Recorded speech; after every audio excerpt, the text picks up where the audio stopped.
Assalamualaikum warahmatullahi wabarakatuh. Kepada yang terhormat Ibu Hajah Syarifah selaku dosen pengampu mata kuliah Sosiologi dan Psikologi Pendidikan Anak dan Remaja. Yang terhormat juga yang saya hormati para teman-teman semua yang sedang melakukan puasa, mudah-mudahan dilancarkan puasanya dan mudah-mudahan kita dijauhkan dari segala penyakit yang sedang meraba pada saat-saat ini ya teman-teman.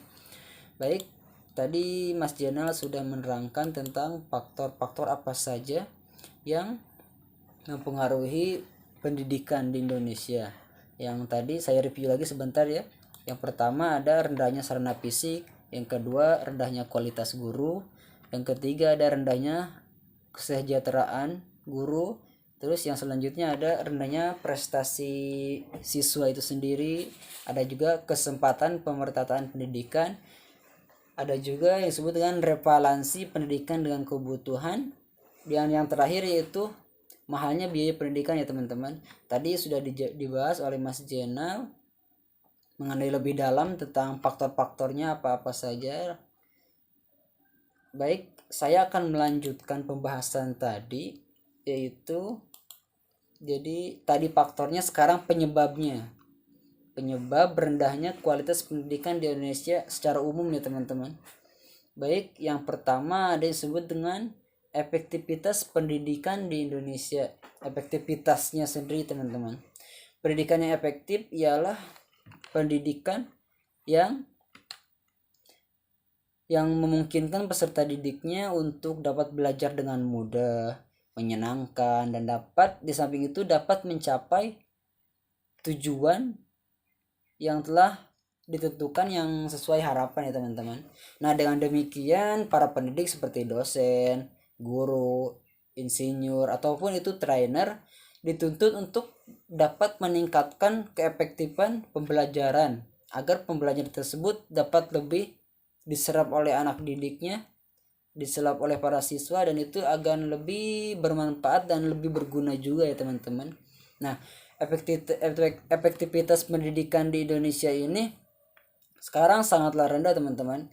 Setelah praktisi pendidikan melaksanakan penelitian dan survei langsung ke lapangan, salah satu penyebabnya yaitu antara lain di tujuan itu sendiri teman-teman, di tujuan pendidikan itu sendiri.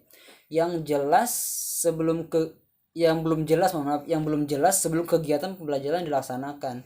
Jadi sudah melaksanakan kegiatan pembelajaran, sedangkan tujuan yang akan dituju untuk kedepannya belum ditentukan teman-teman, seperti itu ya. Di poin yang kedua yaitu efisiensi pembelajaran.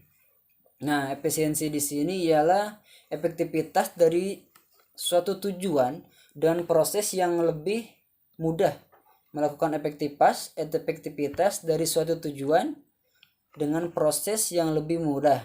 Nah, dalam proses pendidikan akan lebih jauh lebih baik jika kita memperhitungkan untuk memperoleh hasil yang tanpa melupakan proses yang lebih baik, yang lebih mudah itu juga teman-teman. Hal itu juga yang kurang kita lihat, yang kurang diperhatikan pada pendidikan sekarang ini, yang sehingga membuat tadi itu ya teman-teman, sehingga tidak sinkron antara pendidikan pemelaksanaannya dengan tujuan yang akan dicapainya. Ya, kita kurang mempertimbangkan prosesnya teman-teman. Hanya bagaimana kita dapat meraih standar yang masih standar hasil yang telah disepakati sebelumnya. Nah, beberapa masalah efisiensi ini pengajaran di Indonesia adanya salah satunya di biaya pendidikan ya teman-teman. Tadi udah dibahas oleh Mas Jenal lebih dalamnya tentang biaya pendidikannya. Nah, yang pertama ada biaya pendidikannya. Terus di efisiensi ini ada yang disebut dengan waktu pembelajaran. Waktu proses pembelajarannya itu kadang tidak terlalu efektif ya teman-teman. Kadang ada juga yang dari pagi sampai sore, tapi anak muridnya mencernanya kurang gitu. Karena itu tergantung daya serap muridnya di waktu ini ya.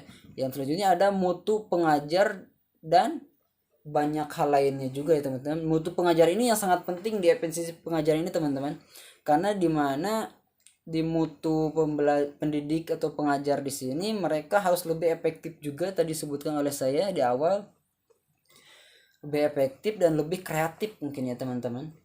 Terus lanjut kita ke poin yang selanjutnya, penyebab rendahnya pendidikan di Indonesia secara umum. Yang ketiga ada standarisasi pendidikan Indonesia. Nah, standarisasi ini, jika kita ingin mengingatkan ya, jika kita ingin meningkatkan sebuah mutu ya teman-teman, sebuah mutu pendidikan, baik itu di Indonesia maupun di lembaga-lembaga lainnya, kita juga akan berbicara tentang standarisasi ya, standarisasi pengajaran yang akan kita ambil. Nah, tentunya setelah melewati beberapa proses yang sangat panjang dan untuk menentukan standar yang akan diambil, dan itu bisa lebih gimana ya, bisa lebih melancarkan untuk kegiatan-kegiatan kedepannya. Nah, di dunia pendidikan ini standarisasi itu makin sini berubah lagi, setiap era berubah lagi. Nah, kompetisi yang dibutuhkan oleh masyarakat itu terus berubah dari waktu ke waktu ya.